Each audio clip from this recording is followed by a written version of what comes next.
मैं नालंदा विश्वविद्यालय बोल रहा हूँ। एक ऐसा संस्थान जिसे तक्षशिला के बाद दुनिया का दूसरा सबसे प्राचीन विश्वविद्यालय कहा जाता है। संपूर्ण विश्व में भारतीय उपमहाद्वीप को पहचान दिलाने वाले संस्थानों में मेरा नाम रहा है। मेरी स्थापना गुप्त काल के दौरान 5वीं सदी में हुई थी। उस समय कुमारगुप्त प्रथम ने मेरी नींव रखी थी। तब मैं दुनिया का पहला आवासीय विश्वविद्यालय था। प्राचीन भारत का उच्च शिक्षा का सबसे महत्वपूर्ण केंद्र हुआ करता था। मेरे परिसर में कई कमरे थे और 7 बड़े बड़े कक्ष थे।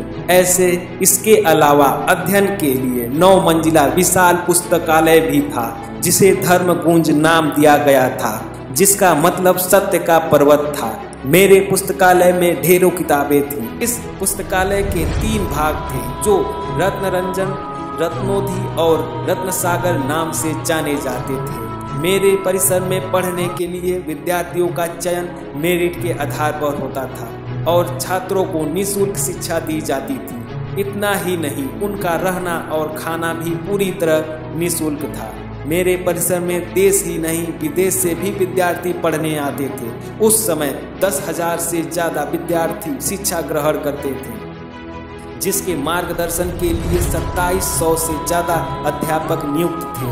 मैं 5वीं शताब्दी ईसा पूर्व में 12वीं शताब्दी यानी करीब 800 साल तक ज्ञान का शीर्ष केंद्र बना रहा।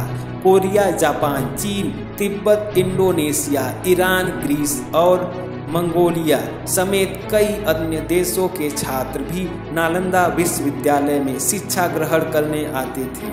चीन के विख्यात बौद्ध भिक्षु जुआन झांग भी यहाँ से धर्म ग्रंथ साथ ले गए थे, जिनका बाद में चीनी भाषा मंदारिन में अनुवाद किया गया था। यह भी ज्ञात है कि चीन के प्रसिद्ध यात्री हेनसांग भी 7वीं शताब्दी में यहाँ आए थे। मेरे परिसर में छात्रों को literature, astrology, psychology, law, astronomy, इतिहास, मैथ, इकोनॉमी समेत कई विषयों को पढ़ाया जाता था। मेरे छात्रों की फहरिस्त में कई ऐसे नाम शामिल हैं जिन्हें आज संपूर्ण विश्व में विशाल विद्वान के नाम से जाना जाता है। हर्षवर्धन, धर्मपाल, वसुबंधु, धर्मकृति, आयुर्वेद, नागार्जुन आदि कई ऐसे नाम हैं जिन्होंने नालंदा विश्वविद्यालय में शिक्षा ग्रहण की और यहाँ से अर्जित ज्ञान का विश्व में फैलाया। मेरी ख्याति जब उरूज रही थी, तभी एक विदेशी आक्रता की नज़र मुझ पर पड़ी। मेरी प्रसिद्धि से जलने वाला बख्तियार खिलजी नालंदा आया और जनश्रुति है कि उसने मुझे जला डाला।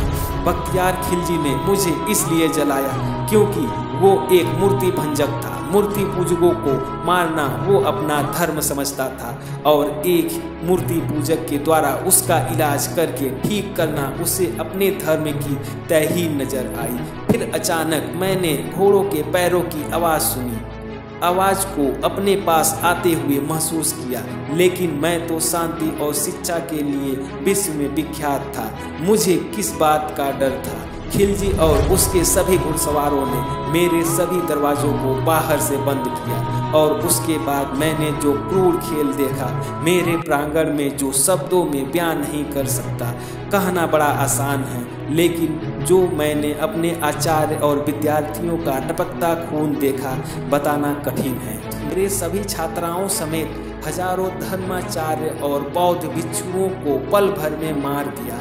मेरा पुस्तकालय करीब 6 महीने तक आग में जलता रहा, मगर मेरे ज्ञान की चमक को जानने वालों ने याद रखा। सैकड़ों साल के बाद वर्ष 2006 आया, जब तत्कालीन राष्ट्रपति APJ अब्दुल कलाम ने बिहार विधानसभा में अपने संबोधन के दौरान मुझ में फिर से जान भरने का प्रस्ताव रखा। फिर क्या था, बाहरी देशों ने भी मुझे पुनर्जीवित करने में रुचि दिखाने लगे। सिंगापुर सरकार की तरफ से प्रस्ताव आए थे और चर्चा शुरू हुई कि नालंदा विश्वविद्यालय को एक बार फिर एशिया में ज्ञान का केंद्र बनाने का गौरव मिले। 2007 में पूर्वी एशिया शिखर सम्मेलन में 16 देशों ने मेरे पूर्ण स्थापना के प्रस्ताव का समर्थन किया।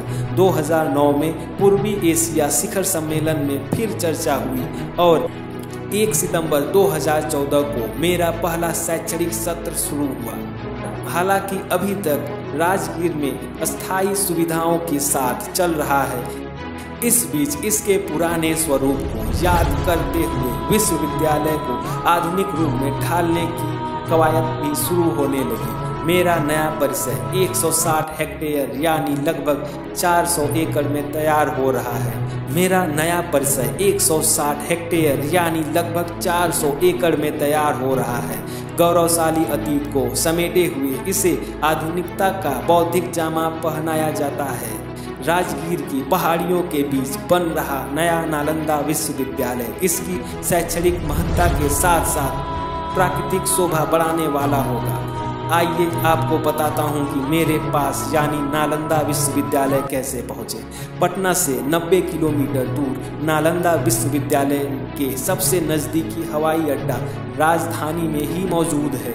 मेरे करीब राजगीर रेलवे स्टेशन है जिसकी दूरी 12 किलोमीटर है। इसके अलावा मेरे करीब गया रेलवे स्टेशन है जो 9.5 किलोमीटर की दूरी पर है। साथियों आपको बता दूं कि नालंदा में कोई टैक्सी उपलब्ध नहीं है। ऐसे में आपको रिक्शा या फिर तांगे के जरिए ही सफ़र करना पड़ेगा। मैं नालंदा विश्वविद्यालय आपको आमंत्रित करता हूँ। मेरे बारे में जानने के बाद आपके दिमाग में कुछ तो प्रतिक्रिया जरूर आई होगी। कमेंट बॉक्स में कमेंट करके हमें बताइए ताकि हमें पता चल सके कि आप मेरे बारे में क्या सोचते हैं। मिलता हूं अगले एक और सच्ची कहानी के साथ। तब तक के लिए नमस्कार। जय हिंद, जय भारत।